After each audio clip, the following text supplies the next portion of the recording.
Matthew 27. When morning came, all the chief priests and elders of the people plotted against Jesus to put him to death.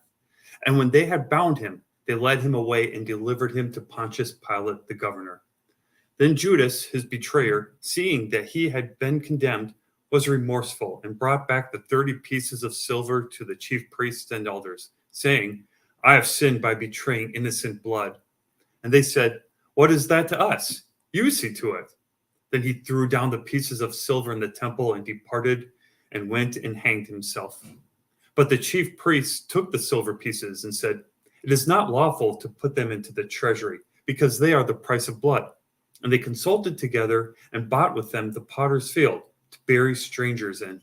Therefore that field has been called the field of blood to this day.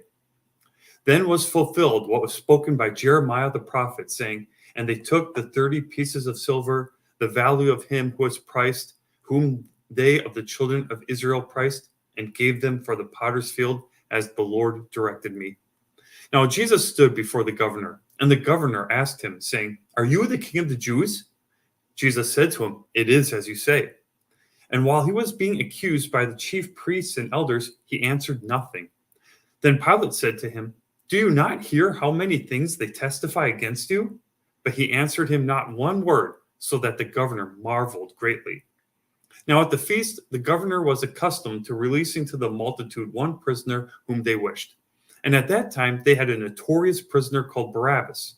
Therefore, when they had gathered together, Pilate said to them, Whom do you want me to release to you, Barabbas or Jesus, who is called Christ? For he knew that they had handed him over because of envy. While he was sitting on the judgment seat, his wife sent to him, saying, Have nothing to do with that just man, for I have suffered many things today in a dream because of him. But the chief priests and elders persuaded the multitudes that they should ask for Barabbas and destroy Jesus. The governor answered and said to them, Which of the two do you want me to release to you? They said, Barabbas. Pilate said to them, What then shall I do with Jesus, who is called Christ? They all said to him, Let him be crucified. Then the governor said, Why? What evil has he done? But they cried out all the more, saying, Let him be crucified. When Pilate saw that he could not prevail at all, but rather that a tumult was rising, he took water and washed his hands before the multitude, saying, I am innocent of the blood of this just person. You see to it. And all the people answered and said, His blood be on us and on our children. Then he released Barabbas to them.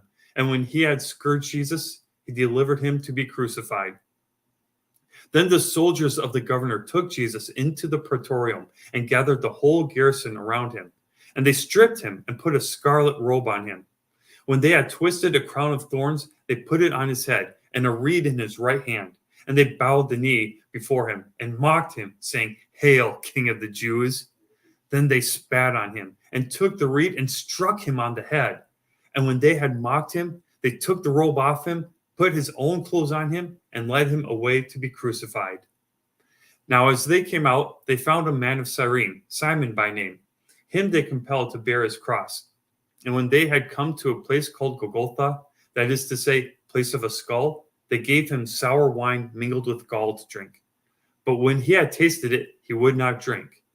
Then they crucified him and divided his garments, casting lots, that it might be fulfilled which was spoken by the prophet. They divided my garments among them, and for my clothing they cast lots.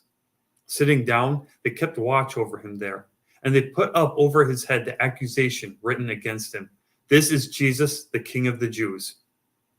Then 2 robbers were crucified with him, one on the right and another on the left. And those who passed by blasphemed him, wagging their heads and saying, You who destroyed the temple and build it in 3 days, save yourself. If you are the Son of God, come down from the cross. Likewise, the chief priests also, mocking with the scribes and elders, said, He saved others, himself he cannot save. If he is the King of Israel, let him now come down from the cross, and we will believe him. He trusted in God, let him deliver him now if he will have him. For he said, I am the Son of God. Even the robbers who were crucified with him reviled him with the same thing. Now from the 6th hour until the 9th hour, there was darkness over all the land. And about the ninth hour, Jesus cried out with a loud voice, saying, Eli, Eli, lama sabachthani. That is, my God, why have you forsaken me? Some of those who stood there, when they heard that, said, This man is calling for Elijah. Immediately, one of them ran and took a sponge, filled it with sour wine, and put it on a reed, and offered it to him to drink. The rest said, Let him alone. Let us see if Elijah will come to save him. And Jesus cried out again with a loud voice and yielded up his spirit.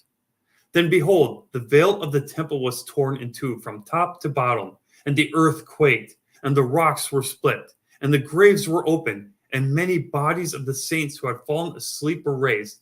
And coming out of the graves after his resurrection, they went into the holy city and appeared to many. So when the centurion and those with him who were guarding Jesus saw the earthquake and the things that had happened, they feared greatly, saying, Truly, this was the Son of God. And many women who followed Jesus from Galilee, ministering to him, were there looking on from afar, among whom were Mary Magdalene, Mary, the mother of James and Joseph, and the mother of Zebedee's sons. Now when evening had come, there came a rich man from Arimathea, named Joseph, who himself had also become a disciple of Jesus. This man went to Pilate and asked for the body of Jesus. Then Pilate commanded the body to be given to him. When Joseph had taken the body, he wrapped it in a clean linen cloth and laid it in his new tomb, which he had hewn out of the rock. And he rolled a large stone against the door of the tomb and departed. And Mary Magdalene was there, and the other Mary, sitting opposite the tomb. On the next day, which followed the day of preparation, the chief priests and Pharisees gathered together to Pilate, saying, Sir, we remember while he was still alive how that deceiver said, After 3 days I will rise. Therefore command that the temple be made secure until the third day, lest his disciples come by night and steal him away, and say to the people, He has risen from the dead. So the last deception will be worse than the first. Pilate said to them, You have a guard. Go your way. Make it as secure as you know how. So they went and made the tomb secure, sealing the stone and setting the guard. Matthew 27.